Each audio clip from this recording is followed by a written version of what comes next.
Regrets on her life during and after the marriage. Tell Nique's cell phone the day of the left at the hospital where he worked. Now, as someone who spent 10 years in state prison myself, I know exactly what lies ahead for Michael McKees. Within minutes, McKee's clothes and boots seized, and he's patted down by corrections officers. Doctor is accusing his ex-wife and her husband last month here in Columbus in their Wineland Park home.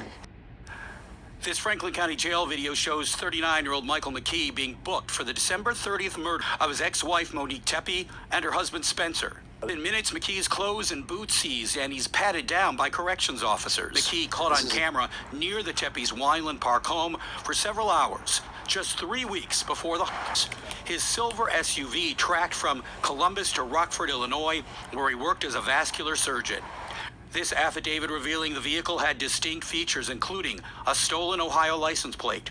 McKee's cell phone the day of the left at the hospital where he worked, unactive, for 17 hours. So my understanding is Michael McKee left his cell phone at the hospital, and his alibi was he was at the hospital sleeping. You know, most doctors on the cot in the room. He booked a room to sleep. To be on call, I'm assuming. I'm not in the medical field, so I'm not quite sure. But that was his alibi. So if that was his alibi, and there's cameras in the hospital and all around the hospital, I'm not quite sure why Michael McKee felt that was a good alibi. That's not showing his intelligence as an educated person.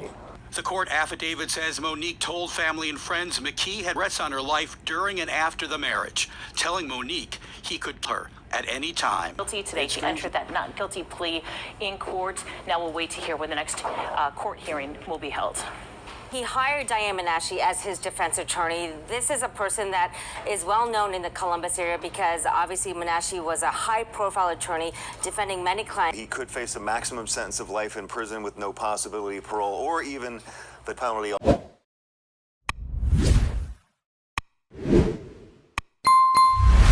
Monique Tepe's friend stated she was a family girl and a girl's girl. She needed that in her life, and she didn't have that. It was just the two of them in a new place, and she had no support system.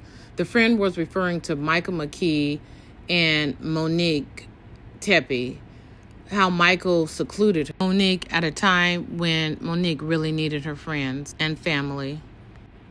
That right there was the first indication of narcissist, abuse, control, and anything else that did not involve a healthy relationship. YouTube content creator Jump Suit Pablo said some things I agree with about Michael McKee's incarceration, and then there's some things I don't. Now, as someone who spent 10 years in state prison myself, I know exactly what lies ahead for Michael McKee. I'm also familiar with the inside of a prison. I worked in a prison for about 13 years as an officer, and I also worked as a parole officer and a juvenile detention officer. And let me tell you, this mugshot right here is just silly. It's ridiculous. Michael McKee's walking in here. Let me put on my tough guy face, but you're not. I mean, this is your default face right here, like the ones you had on your dating app. That's on Bumble. I mean, you're already smiling. You're kind of showing how naive you are.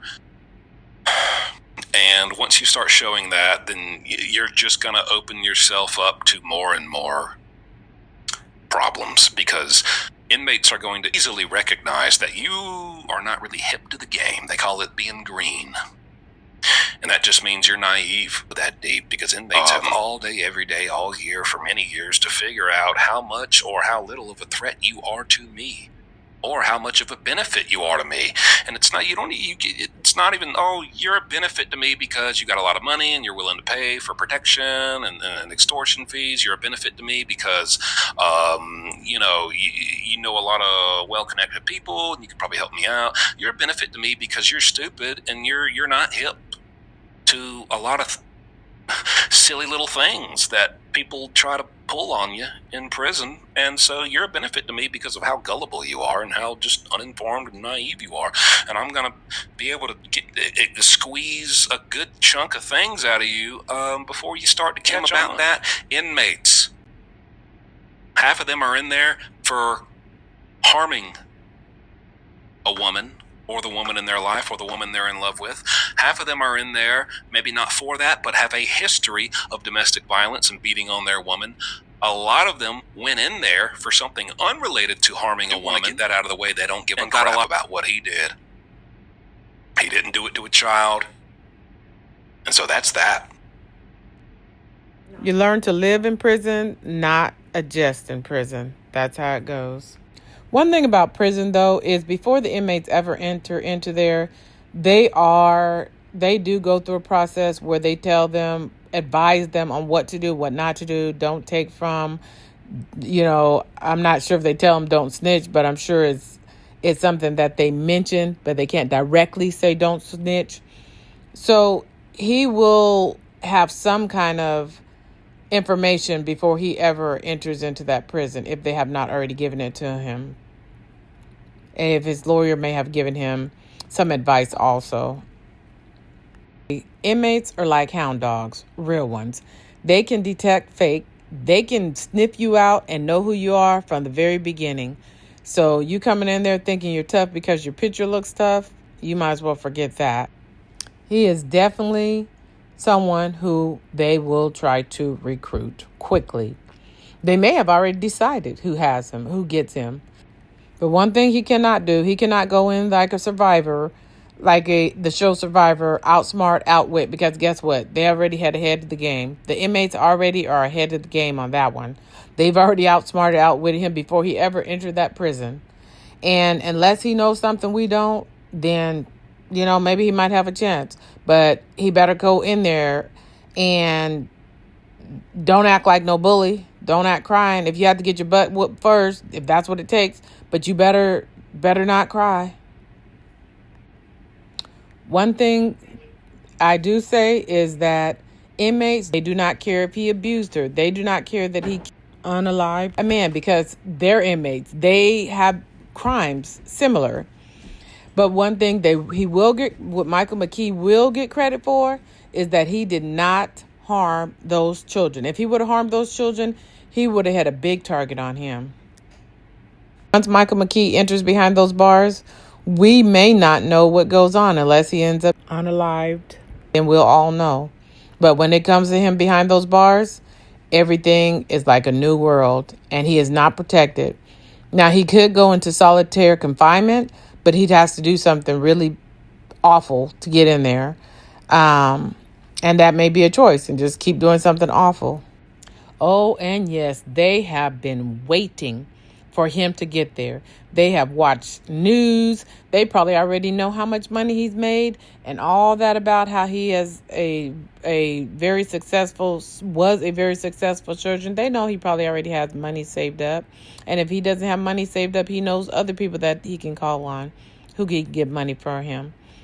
But he won't have commissary because they're going to take that from him. Anything that he tries to do, he thinks he's just going to go sit in a cell and he's not going to be bothered. That's not going to happen. I can almost guarantee you that, yes, some group is going to try to claim him to be in their group. I don't think that he will be targeted as somebody unless he tries to be a loner. If he tries to be a loner, he'll be more targeted. But everyone is going to try to recruit him. Every gang, Now, if Michael goes in there acting like he has nothing to offer nobody, he may be in trouble because they may have to try to force it out of him in another way. But he's going to up something. He's going to have to up something. He's going to either have to up some money, he's going to either have to up some favors, or he's going to have to fight. They're not just going to let him come in there because he's known. To them, he's not just nobody. He is somebody, and he is somebody that they can use for something or the other. They may pass him around for different things that may be used for. But one thing I do disagree with you, Jump Suit Pablo, is that him going in with money can get him far. Because as long as they know that he can provide something for them, they will use him. As a matter of fact, he is going to be taken advantage for that. They're going to manipulate him out of the woo-woo. This is his new life. He's going to have to figure out a way to survive. Because this is where he's going to be for a very long time. Either there or somewhere that is away from there, 6 feet under. When life is lifing, keep on living. I'm out.